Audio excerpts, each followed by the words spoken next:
성령이 함께 하시면 안 되는 일이 없습니다. 성령의 사역과 나타나심, 네 번째 시간 기름 부음으로 거하시는 성령이라는 제목으로 함께 은혜를 나눌 거예요. 누가복음 4장 18절로 19절, 주의 성령이 내게 임하셨으니 이는 가난한 자에게 복음을 전하게 하시려고 내게 기름을 부으시고 나를 보내사 포로된 자에게 자유를, 눈먼 자에게 다시 보게 함을 전파하며 눌린 자를 자유롭게 하고 주의 은혜의 해를 전파하게 하려 하심이라 하였더라. 할렐루야. 성령님은 삼위일체 하나님 가운데 한 분이죠. 성령님은 우리가 성령님을 이해할 수 있도록 불로, 바람으로, 물로, 기름으로 자신을 나타내기도 하지만 우리가 도저히 이해할 수 없는 방법으로도 나타나기도 합니다. 성령님은 우리가 성령님을 주인으로 모셔드릴 때 우리 안에서 초자연적인 능력을 행하실 수 있는 기적의 하나님입니다. 또한 성령님은 성부 하나님이 계획하시고 성자 예수님이 성취하신 역사를 적용하시는 기독교 역사의 본질입니다. 하나님의 역사는 오직 성령으로 이루어집니다. 성령이 역사하지 않는다면 일반 은총도 없고 구원도 없고 성화도 없고 영화도 없습니다. 성령이 없으면 우리는 예수를 구주로 영접할 수도 없고 하나님과 교통 교제할 수도 없으며 하나님의 뜻을 알 수도 없습니다. 오직 성령의 역사가 있을 때 하나님의 권능이 나타나서 하나님의 뜻이 나를 통해 이루어지는 거예요. 사도행전 1장 8절 시작. 오직 성령이 너에게 임하시면 너희가 권능을 받고 예루살렘과 온 유대와 사마리아와 땅끝까지로 내 증인 되리라. 우리 주님의 증인 됩시다. 성령이 나타나신 곳에는 무에서 유가 창조됩니다. 오병이어로 수많은 사람들이 배부르게 되며 남는 역사가 일어나고 죽음도 생명으로 역전됩니다. 할렐루야. 그러나 성령의 역사가 없으면 인간의 부와 지식, 힘과 능력이 아무 소용이 없어집니다. 오직 성령이 있을 때 넘어설 수 있는 큰 산도 어떻게 평지로 바뀌는 역사가 일어나. 여러분의 문제 큰 산인 것 같습니까? 내 힘으로 도저히 어찌할 수 없는 것 같습니까? 그가 내게 대답하여 이르되 여호와께서 스룹바벨에게 하신 말씀이 이러하니라.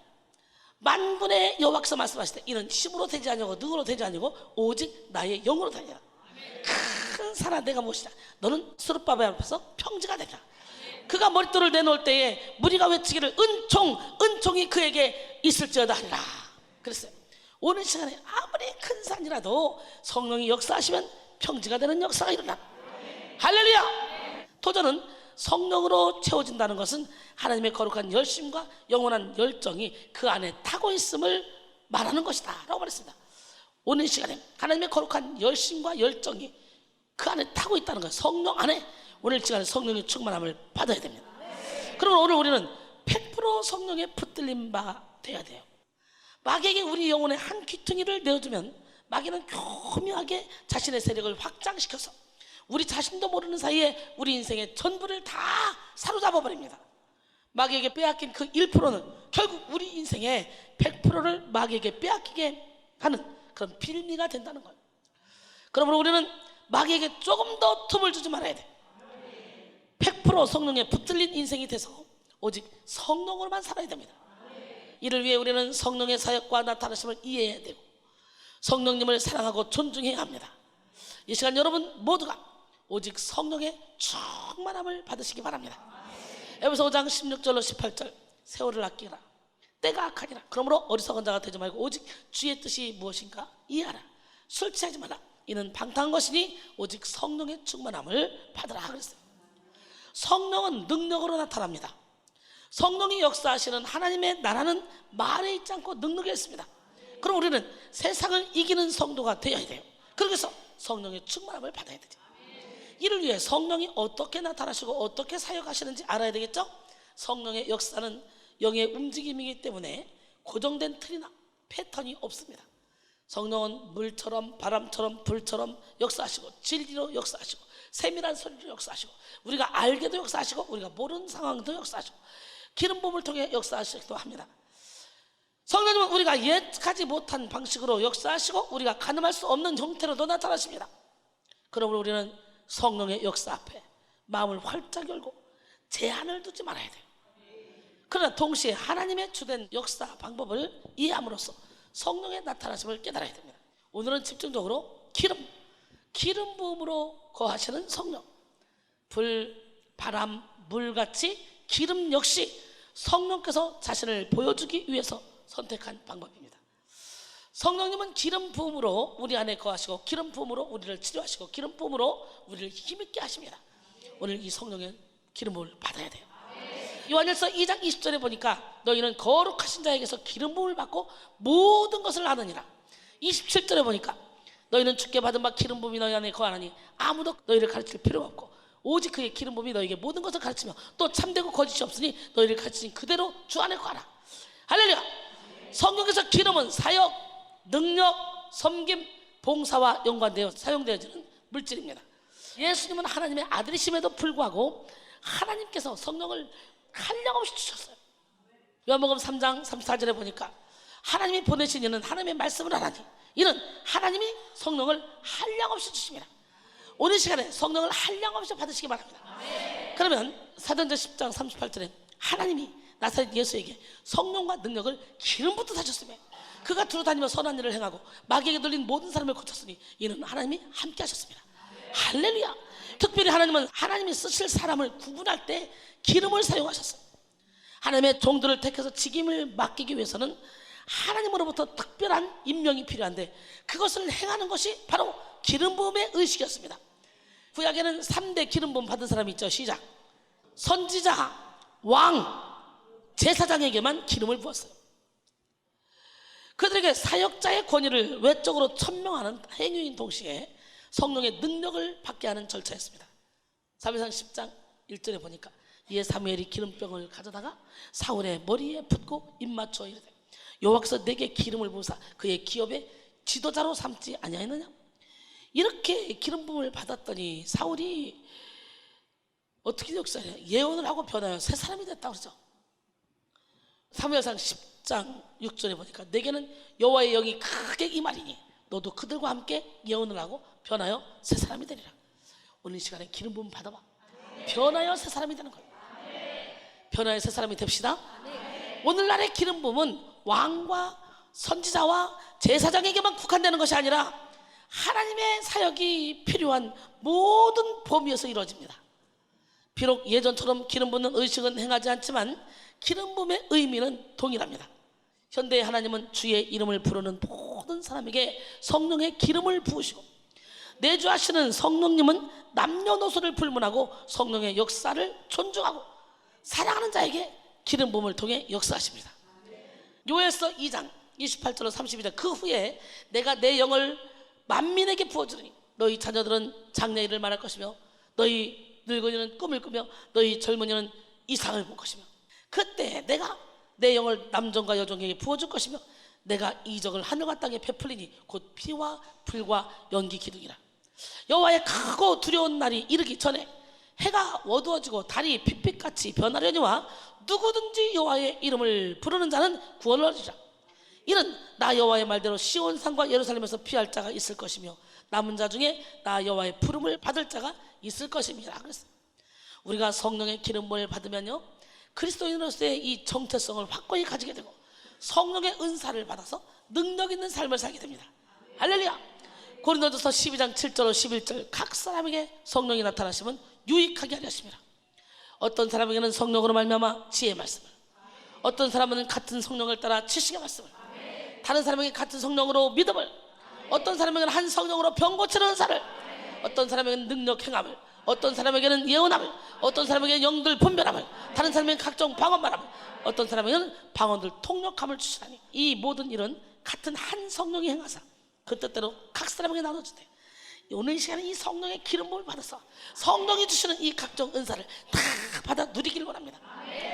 기름 부음을 강하게 받은 사람은 존재 자체가 성전이 되어서 생각하는 모든 것이 다 기도가 되고 마음에 품는 모든 것이 다 주님의 뜻이 됩니다. 기름 부음 받은 사람은 모든 권위의 근원이 하나님으로부터 출발하였기 때문에 행위에 신성함이 있습니다. 아무리 연약하고 부족한 사람이라 할지라도 성령의 기름 부음을 받으면 왕의 권세를 누리게 됩니다. 따라서 기름 부음을 의지하는 사람에게는 일체의 열등감이나 교만함이 있을 수 없어요.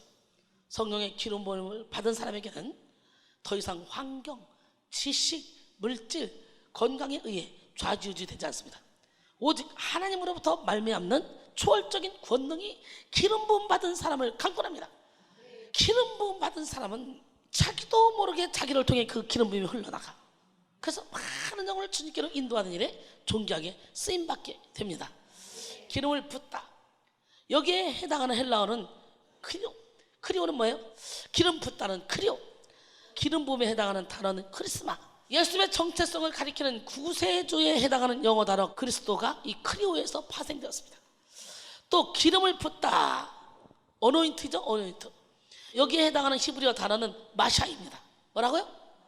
마샤. 마샤에서 아람어 메시카가 나왔어요. 영어에 메시아가 파생된 거예요. 메사야 야훼라는 말이 있는데 이건 뭐야? 여호와의 기름 부음을 받은 자. 할렐루야. 오늘 여러분 모두가 다 여호와의 기름 부음을 받은 자가 되기를 원해요. 이렇게 예수님을 가리키는 메시아 그리스도는 모두 다 기름 부음을 받은 자를 의미합니다. 예수님의 공생의 자체가 기름 부음으로 나타나는 성령의 역사였습니다. 그래서 예수님은 공생애를 시작하시면서 기름 부음이 예수 그리스도에게 임했음을 증거했는데요. 오늘 본문 말씀은 예수님께서 예수님이 자라나신 곳 나사렛 회당에 들어가셔서 이사야 글을 읽으시면서 선포하신 말씀이에요. 구약의 선자 이사야는 예수 그리스도의 사역을 미리 예언했습니다. 뭐라고 했냐? 이사야 61장 1절로 3절. 주 여호와의 영이 내게 내리셨으니 이는 여호와께서 내게 기름을 부으사, 빨리 부어요. 기름을 부으사 가난한 자에게 아름다운 소식을 전하게 하려 하심이라. 나를 보내사 마음이 상한 자를 고치며 포로된 자에게 자유를, 갇힌 자에게 노임을 선포하며 여호와의 은혜의 해와 우리 하나님의 보복의 날을 선포하여 모든 슬픈 자를 위로하되 무릇 시온에서 슬퍼한 자에게 화관을 주어 그 죄를 대신하고 기쁨의 기름으로 그 슬픔을 대신하며 찬송의 옷으로 그 근심을 대신하시고 그들이 의의 나무 곧 여호와께서 심으신 그 영광을 나타낼 자라 일컬음을 받게 하려 하심이라. 오늘 본문은 예수님이 지금 이 예언된 말씀을 성취하시면서 기름 부으심으로 거하시는 성령의 사역을 증거하셨습니다. 누가복음 4장 18절로 19절이 오늘 본문이죠. 이게 뭐예요? 주의 성령이 내게 내리셨으니 이는 가난한 자에게 복음을 전하게 하시라고 내게 기름을 부으시고 나를 보내사 포로된 자에게 자유를, 눈먼 자에게 다시 보게 함을 전파하며 눌린 자를 자유케 하고 주의 은혜의 해를 전파하게 하시리라. 오늘 여러분에게 기름 부음만 받으면 이런 역사가 일어나요. 기름 부음으로 거하는 성령은 일단 가난한 자에게 복음을 전하게 하십니다. 이 복음, 천국 기쁜 소식, 이거는 돈으로 살 수가 없는 거예요. 여러분 세상의 부귀명예 권세 다 가져 있다 할지라도 영혼이 곤핍하면 이건 가난한 자야. 근데 가진 게 아무것도 없더라도 영혼이 부자면 이 사람은 부유한 자야. 세상 사람들이 계산하는 가치관과 전혀 다릅니다. 마태복음 5장 1절로 3절. 예수께서 무리를 보시고 산에 올라가 앉으시니 제자들이 나온지라 입을 열어 가르쳐 이르시되 심령이 가난한 자는 복이 나니 천국이 그들의 것이며. 할렐루야. 가난은 환경적인 가난과 물질적인 가난이 있고 영적인 가난이 있어요. 환경적으로 그리고 물질적으로 우리는 부족함을 모를 정도로 부유해졌습니다 지금. 그러나 이런 풍요함 속에 빈곤이 자리하고 있습니다. 물질이 부유해지고 환경이 좋아지면 좋아질수록 믿음은 점점점 사라집니다. 풍요 속에서 빈곤을 느끼는 자들은 고독, 이 외로움, 절망, 낙심, 고통, 두려움, 염려, 걱정, 근심에 시달리고 있습니다. 아무리 많은 것을 가지고 있어도 예수의 영이 없는 사람은 영적으로 가난한 사람입니다. 복음은 가난한 자에게 전해집니다. 이 가난은 물질적인 가난을 의미하는 것이 아니라 바로 심령의 가난을 의미하는 거예요. 목마른 사슴이 씨름을 찾아 헤매듯이 내 영혼이 주를 찾기에 갈급합니다. 이 갈망하는 자, 가난하지만 심령이 가난하지 않은 사람이 많이 있죠. 예수님 당시 유대인들은요 로마의 통치 아래에 있었기 때문에 대다수가 가난하게 살았어요. 그러나 그들의 심령은 강한 자존심으로 가득 차 있었습니다. 자아로 가득 차 있어서 하나님의 도우심을 간절하게 간구하지 않았습니다. 오늘날에도 이런 그리스도인들이 참 많이 있죠. 하나님의 도우심이 너무도 필요하지만 자신의 영적 필요를 알지 못하고 자아가 가져다주는 완고함으로 마음이 굳어버린 사람들 참 많이 있습니다. 이렇게 마음이 가난하게 하지 못하는 사람들은요 자존심 빼면 시체입니다. 자존심으로 자기를 지키려고 노력하죠. 유대인들은 자신들은 아브라함의 후손이요, 택함받은 하나님의 자녀라는 이 엄청난 자존심을 가지고 살아가는 사람들이에요. 물질적으로는 가난하더라도 자존심과 체면으로 가득 채워져 있는 사람, 이런 사람은 심령이 가난한 자가 아닙니다. 많은 물질을 가지고 있으면서도 심령이 가난한 사람이 있습니다. 심령이 가난해야 복음을 들을 수가 있어요. 실제로 기름 부음 받으신 예수님은 가난한 자들에게 복음을 전하셨습니다. 남편 5을 거쳐간 사마리아 우물가의 여인, 안진뱅이, 소경 바디메오, 가난한 여인, 중풍병자, 베드사의 원목가에 38년 된 환자, 12회를 혈류증으로 앓는 여인 등등 가난하고 고통스러운 그런 심령을 채워주셨으며 주님이 죄의 짐을 다 해결해 주셨습니다. 오늘 이 시간에도 여러분 모두가 다 수고하고 무거운 짐을 내려놓으라고 주님이 말씀하시는 소리를 듣기를 원합니다. 마태복음 11장 28절 30절, 수고하고 무거운 짐진 자들아 다 내게로 오라, 내가 너희를 쉬게 하리라. 나는 마음이 온유하고 겸손하니 나의 멍에를 메고 내게 배우라. 그리하면 너희 마음이 쉼을 얻으리니 이는 내 멍에는 쉽고 내 짐은 가벼움이라 하시니라. 오늘 우리도 성령의 기름 부음을 통해 복음을 전하는 삶을 살아야 돼요. 기름 부음을 받은 심령에는 복음을 전하지 않으면 견디지 못하는 열정이 일어납니다. 또 기름 부음 받은 입술에는요 권세가 있습니다. 의인의 입술은 여러 사람을 교육하나 미련한 자는 지식이 없어 망한다고 잠언 10장 21절은 말씀하셨는데, 오늘 기름 부음만 받아봐, 여러분의 입술에 권세가 생겨. 말에 깊이가 있고 말에 힘이 있습니다. 기름 부음을 받은 입술을 통해 선포되어지는 이 말씀은 살아서 역사하여 심령과 관절과 골수를 찔러 쪼갭니다. 뿐만 아니라 기름 부음을 받은 심령의 찬양은 힘이 있습니다. 그래서 모든 매인 것을 예수의 이름으로 풀을 수 있는 힘, 갇힌 문을 다 열 수 있는 힘이 바로 기름 부음 받은 찬양의 목소리를 통해 일어나는 거예요. 히브리서 4장 12절로 13절, 하나님의 말씀은 살아있고 활력이 있어 자연할 수 없던 검보다 더 예리하여 우리의 혼과 영감이 관절과 골수를 찔러 쪼개가지고 우리의 마음의 생각과 뜻을 판단한다 그랬어. 하나님 앞에 여러분 자신을 마음껏 내드려서 양날선 검이 여러분의 뼛속까지 통달하여 여러분의 병만을 다 수술하고 여러분의 이론을 수술하고 여러분의 틀을 다 깨버리고 오로지 가난한 심령이 되어 하나님을 볼 수 있고 하나님의 은혜를 체험할 수 있는 기적의 시간이 되길 원해요. 너무나 많은 사람들이 포로되어 있어요. 물질의 포로, 건강의 포로, 인간관계의 포로, 마귀의 포로. 자기는 포로가 아니라 그러는데 우리가 볼 때는 다 갇혀있고 포로되어 있어요. 안타까워요. 포로는 원래 전쟁으로 인해 적에게 붙잡혀서 또는 항복해서 자유를 잃은 사람을 말합니다. 이 세상은 포로된 자가 많습니다. 미움, 분노, 불안, 죽음, 정욕, 술, 약물, 질병에 포로된 자가 얼마나 많은지 모릅니다. 마귀는 결박하는 영이고 성령은 푸는 영입니다. 그러므로 성령의 기름 부음이 임하는 곳에는 결박이 풀어지는 역사가 일어납니다. 그런데 기름 부음을 모르는 사람들은 예수를 믿는다고 하면서도 자꾸만 반복적으로 묶입니다.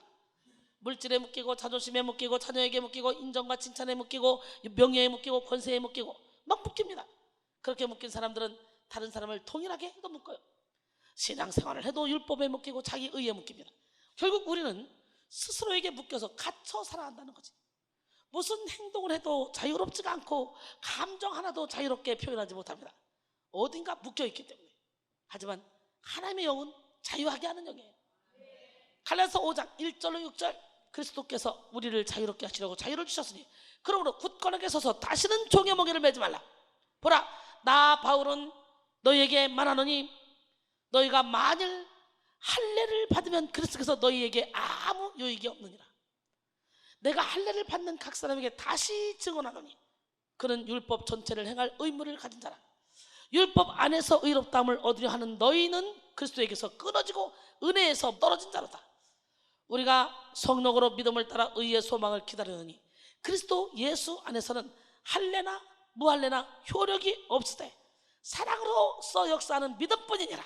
할렐루야. 우리는 기름 부음으로 역사하는 성령을 받음으로 모든 묶임에서 자유케 되고 많은 묶인 자를 자유케 하는 삶을 살아야 됩니다. 내가 묶인 사람은요 자연스럽게 남도 묶어요. 같이 묶어요. 오늘 묶인 걸 다 풀읍시다. 기름 부음의 권능은 모든 마귀의 결박을 끊어낼 수 있습니다. 그 어떤 단단하고 질긴 결박이라도 기름 부음이 닿으면 다 풀어질 수밖에 없어요. 이사야 10장 27절에 그날에 그의 무거운 짐이 내 어깨에서 떠나고 그의 멍에가 내 목에서 벗어지되 기름진 까닭에 멍에가 풀어지리라. 하나님 우리가 무엇인가에 얽매여 사는 것을 가장 싫어합니다. 그러기에 진리라지 진리가 너희를 자유롭게 하리라 말씀하신 거예요. 이 시간 여러분 모두가 기름 부음으로 말미암은 자유를 누리시고 여러분을 만나는 모든 사람을 자유롭게 하는 삶을 사시기를 원합니다. 사랑을 하되 속박하는 사랑, 구속하는 사랑이 아니라 자유케 하는 사랑, 살리는 사랑을 하시기 바랍니다. 사역을 하되 형식과 율법에 묶인 사역이 아니라 자유로운 성령의 인도함을 받는 그런 사역을 하시기 바랍니다. 요한복음 8장 31절로 32절. 그러므로 예수께서 자기를 믿은 유대인들에게 이르시되 너희가 내 말에 거하면 참으로 내 제자가 되고 진리라지 진리가 너희를 자유롭게 하리라. 할렐루야. 고린도서 3장 17절에 보니까 주는 영이시니 주의 영이 계신 곳에는 자유가 있느니라 그랬어요. 기름 부음으로 거하시는 성령은 눈먼 자를 다시 보게 합니다. 뭐 한다고요? 그리스도인에게 가장 중요한 것은 눈입니다. 눈. 영혼의 창은 마음이요 마음의 창은 눈입니다. 그렇기 때문에 눈빛만 봐도 그 사람이 어떤 사람인지 알 수 있어요. 그리스도인은 육의 눈만 뜨고 육적 시력으로만 사는 사람들이 아닙니다. 그리스도인은 영의 눈을 뜨고 영으로 하나님을 보며 영으로 천국을 보며 하늘의 힘으로 살아가는 사람들이에요. 영 깨라. 에베소 1장 17절로 19절. 우리 주 예수 그리스도의 하나님 영광의 아버지께서 지혜와 계시형을 너희에게 주사 하나님을 알게 하시고 너희 마음의 눈을 밝히사 그의 부르심의 소망이 무엇이며 성도 안에서 그 기업의 영광이 풍성함이 무엇이며 그의 힘의 위력으로서 역사하심을 따라 믿는 우리에게 베푸신 능력이 지극히 크심이 어떠한 것을 너희로 알게 하시기를 구하노라. 할렐루야. 시편 121편 1절로 2절. 내가 산을 향하여 눈을 들리라. 나의 도움이 어디서 올까? 나의 도움은 천지를 지으신 여호와에게서로다. 오늘 이 시간에 마음의 눈을 열어서 하나님이 여러분에게 예비하신 모든 상을 다 받아들일 수 있는 능력자가 되기를 원합니다. 할렐루야. 예, 히브리서 12장 2절에 믿음의 주여 또 온전케 하신 이인 예수를 바라보자. 그는 그 앞에 있는 기쁨을 위하여 십자가를 참으사 부끄러움을 개의치 아니하시더니 하나님 보좌 우편에 앉으셨느니라. 그래서 눈에는 자연적인 눈과 초자연적인 눈으로 구분됩니다. 초자연적인 믿음의 눈이 열리면요 영적인 세계에 대해서 알게 되겠죠. 믿음의 눈이 열리면 복음을 깨닫게 됩니다. 믿음의 눈이 열리면 천군천사가 일하는 걸 보게 됩니다. 믿음의 눈이 열리면 사탄이 장난치는 것도 보게 됩니다. 오늘 다 볼 수 있는 능력이 있어야 우리가 안 속지. 그러나 죄로 물든 사람들은 진리를 보는 눈이 어둡습니다. 그들은 맹인이 되어 맹인을 인도하는 자가 돼가지고 자신이 인도하는 그런 사람까지도 다 맹인으로 만들어내고 심각해지는 거예요. 마태복음 15장 14절에 그냥 두라 그들은 맹인이 되어 맹인을 인도하는 자로다. 만일 맹인이 맹인을 인도하면 둘 다 구덩이에 빠지리라 했어요. 할렐루야. 하지만 기름 부음의 권능은 영의 눈을 열게 한다는 거예요. 엘리사의 권능은 게하시의 영안을 열게 했습니다. 아람과 이스라엘이 싸우면 어떤 것을 봐도 당연히 아람이 이겨야 돼. 그런데 항상 아람이 쳐들어올 때 이스라엘이 거기다가 수비대를 쳐놓는 거야. 항상 아람이 지는 거예요. 아람 왕이 아무래도 이상해. 너들 여기 지금 스파이가 있어. 스파이. 아무래도 아니에요. 그런 말 하지 마세요. 이스라엘은 왕이 침상에서 생각하는 것까지도 이스라엘 왕에게 말하는 이 엘리사라는 선자가 있어요. 그분이 있는 한 우리는 못 이겨요. 선자가 다 말해놓으니까 우리가 전쟁을 이리 가자 그러면 여기다 수비대 치고 이리 가자 이리다 수비대 치고 우리는 이겨낼 수가 없어요. 그 사람은 어디냐? 도다는 성에 있는데 그러면 엘리사를 먼저 잡으면 되지 않겠냐? 아람 왕이 군대를 보냅니다. 게하시와 엘리사가 잠을 자고 눈을 떴어요. 게하시가 먼저 눈을 떠서 이렇게 보니까 포위가 돼 있습니다. 아, 내 주여, 우리가 어찌하리까? 군사와 말과 병거가 성읍을 에워쌌습니다. 우린 죽었습니다. 어떡합니까? 그러니까 엘리사가 눈 하나 깜짝하지 않고 대답하되 두려워하지 말라. 우리와 함께한 자가 그들과 함께한 자보다 많으니라 하고 안 보이냐? 게하시가 안 보인대요. 이리 와. 그래가지고 원하건대 이 청년의 눈을 열어서 보게 하소서 하니까 세상에 여호와께서 그 청년의 눈을 여심해 그가 보니 불말과 불병거가 산에 가득하여 엘리사를 둘렀더라. 주님을 보는 눈을 여는 것이 신앙생활의 정수요 영적 정쟁에서 승리하는 비결입니다. 욥기 42장 1절로 6절. 욥이 여호와께 대답하여 이르되 주께서는 못하실 일이 없사오니 무슨 계획이든지 못 이룰 것이 없는 줄 아오니 무지한 말로 이치를 가리는 자가 누구니까? 나는 깨닫지도 못한 일을 말하였고 스스로 알 수도 없고 헤아리기도 어려운 일을 말하였나이다. 내가 말하겠사오니 주는 들으시고 내가 주께 묻겠사오니 주여 내게 알게 하소서. 내가 주께 대하여 귀로 듣기만 하였사오라. 이제는 눈으로 주를 배웁나이다. 그러므로 내가 스스로 거두어드리고 티끌과 제 가운데서 회개하나이다. 할렐루야. 오늘 고난을 통해 무의식의 세계까지 내 의가 있다는 걸 깨닫고 그리고 회개하고 나니까 귀로만 듣던 하나님을 눈으로 봐야 한다. 영적인 세계가 확 열리기를 원해요. 사도행전 2장 25절에 다윗이 그를 가리켜 이르되 내가 항상 내 앞에 계신 주를 배웠으며 나로 요동하지 않게 하기 위하여 그가 내 우편에 계시도다. 여러분, 우리 하나님이 내 우편에서 나를 요동하지 않게 하기 위해서 항상 내 옆에 계신 거 여러분 느껴야 돼요. 알아야 돼요. 하나님은 주무시지도 않고 졸지도 않으셔. 기름 부음으로 거하시는 성령은 눌린 자를 자유롭게 하고 주의 은혜의 해를 전파하게 합니다. 여기서 눌린 자는 상처받은 자를 얘기합니다. 성령의 기름 부음은 모든 상처를 치료하고 하나님의 은혜를 증거합니다. 과거로 인한 상처, 인간 관계에서 온 상처, 실패로 말미암은 상처 등등 모든 상처를 치료합니다. 시편 51편 17절에 하나님께서 구하시는 제사는 상한 심령이라 하나님이여 상하고 통회하는 마음을 주께서 멸시하지 아니하시리이다 그랬어요. 상한 마음은 세상에 어떤 거로도 고칠 수 없어요. 오직 예수 그리스도의 보혈만이. 할렐루야. 성령 하나님만이 고칠 수 있어요. 그만큼 마음의 상처란 인간의 힘으로 치유되기 어렵다는 얘기죠. 하나님은 우리의 상한 심령을 받으시고 기름 부음으로 상처를 치유하십니다. 하나님의 기름에는요 치료하는 힘이 있습니다. 마태복음 6장 13절에 많은 귀신을 쫓아내며 많은 병자에게 기름을 발라 고치더라. 기름 부음은 우리의 육의 상처, 마음의 상처, 영의 상처를 치료하고 전인적인 강건함을 누리게 합니다. 또 기름 부음의 권능은 주의 은혜의 해를 전파하게 하는데요, 이것은 어떤 열악한 환경 속에서도 소망하는 하나님의 회복을 선포하는 것입니다. 살전 5장 5절로 8절 너희는 다 빛의 아들이요 낮의 아들이라. 우리가 밤이나 어둠에 속하지 아니하나니 그러므로 우리는 다른 이들과 같이 자지 말고 오직 깨어 정신을 차릴지라. 자는 자들은 밤에 자고 취하는 자들은 밤에 취하되 우리는 낮에 속하였으니 정신을 차리고 믿음과 사랑에 심경을 붙이고 구원의 소망에 투구를 쓰자 그랬어요.